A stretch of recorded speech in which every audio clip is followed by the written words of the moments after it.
भाइयों, कैसे हैं आप सभी लोग। एक बार आपका फिर से स्वागत हमारे एक नए वीडियो में। तो मैं इसको पहले भी रिकॉर्ड किया था, बट उसमें थोड़ा ये गड़बड़ी हुई थी, इसलिए इसको फिर से मैं रिकॉर्ड किया हूँ। तो चलिए शुरू करते हैं।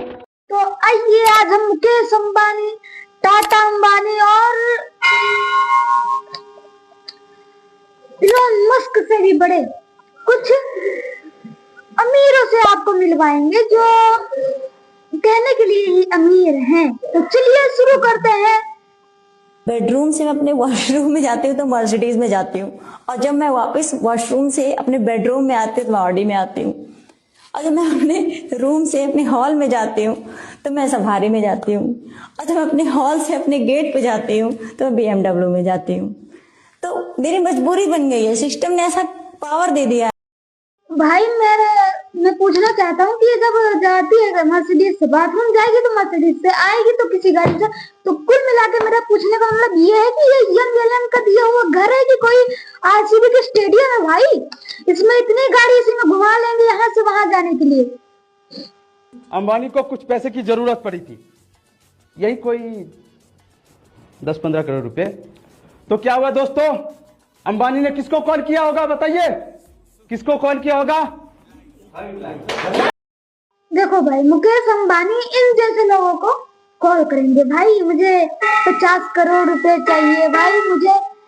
अब बताओ भाई, आज तक मुकेश अंबानी ने किसी से जाके नहीं कहा कि मेरे पास इन्होंने फोन किया, मेरे पास इन्होंने फोन किया, मेरे पास इन्होंने फोन किया।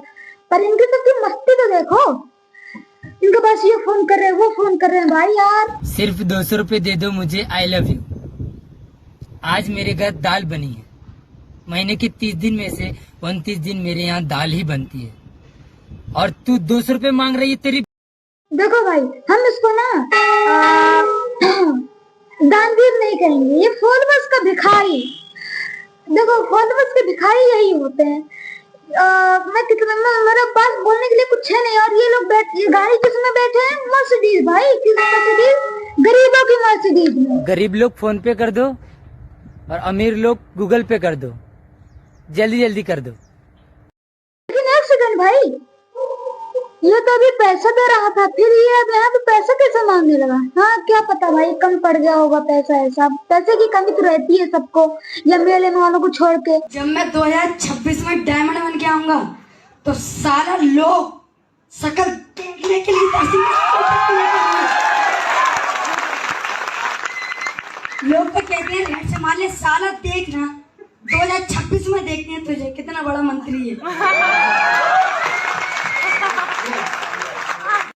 जब मैं 2025 में लाख घुसा खाऊंगा ना, तब वो लोग मुझे मारने के लिए और आएंगे। बस भाई 38 दिन और बाकी है, उसके बाद तुम्हारा अच्छे से स्वागत, जो तुम्हें देखने के लिए तरस रहे हैं आज वो कल डायमंड जब तुम बनोगे ना, तो वो तुम्हें ठोकने के लिए सबसे आगे वाले लाइन में खड़े रहेंगे। तो उसके लिए भी तुम अपनी तैयारी कर लेना। लाखों की इनकम आप ले रही हैं। बिल्कुल। अभी क्या अचीवमेंट है आपकी मैम? उस समय तो मेरी जो हाईएस्ट मंथ की इनकम गई थी 1,20,000 रुपए गई थी। हाँ जी। अगर मैं अभी बताऊं तो आज भी मेरी 1.5 लाख के प्लस में ही हर महीने की इनकम जा रही है, प्लस में। जिस चीज के लिए मैं नेटवर्क मार्केटिंग कर रही थी, मैं सबसे पहले बताना चाहूंगी कि मैं एक ऐसी फैमिली से बिलोंग करती थी जहाँ पे मेरे पापा महीने का 5,000 भी नहीं कमाया करते थे। हाँ जी। हम सभी लोग बचपन से ननियाल में रहा करते थे, मामा के घर पे। हम लोगों का खुद का घर नहीं था। देखा आपने लापरवाही का नतीजा है। देखो भाई, एक बार कहीं का बात है तो मोदी जी से पूछो कि कितने कमा लेते हो महीने के, तो वो डर गया। तो उन्होंने कहा कि भाई इनकम टैक्स वाले तुम्हारे घर नहीं आएंगे, तुम बता दो मुझे।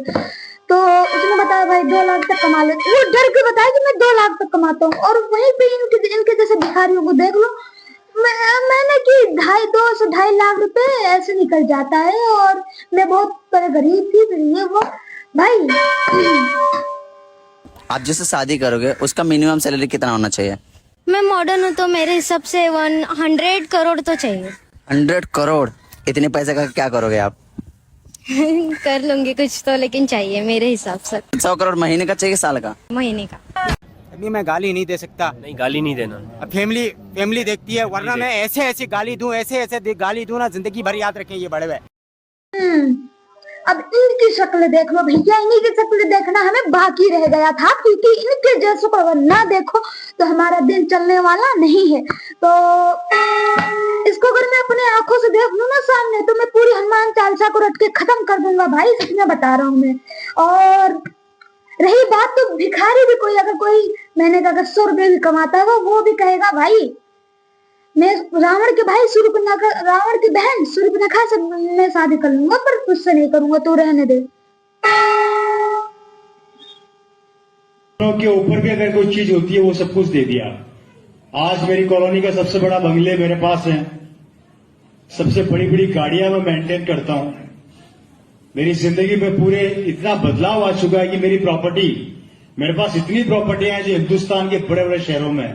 और सबसे बड़ी बात, मेरी किसी भी प्रॉपर्टी है किसी भी चीज पे कोई सरकारी लोन नहीं है। कल ही मेरा डिस्कस चल रहा था मैडम। लेकिन भाई ये कॉलोनी में कब से होने लगा, ये बंगला कॉलोनी में कब से होने लगा? कॉलोनी तो छोटी सी वो होती है, उसमें छोटा सा घर मिल जाता, बट भाई कॉलोनी में, ओ सॉरी, ये तो पहले से ही फेक इंसान है तो इसका कोई हम वो नहीं करेंगे। और बाकी कुछ इनके सब के बारे में ज्यादा बात नहीं करेंगे हम। और अभी तो रुको, क्लाइमैक्स अभी बाकी है। तो इन जैसे भिखारियों के बारे में ज्यादा बातचीत ना करते हुए हम अपने इस वीडियो को यहीं पे एंड करेंगे। तो अगर आप लोग हमारे चैनल पर नए हैं तो चैनल को कर दीजिएगा सब्सक्राइब और लाइक करिए, कमेंट करिए। मिलेंगे नेक्स्ट वीडियो में, तब तक के लिए राम राम।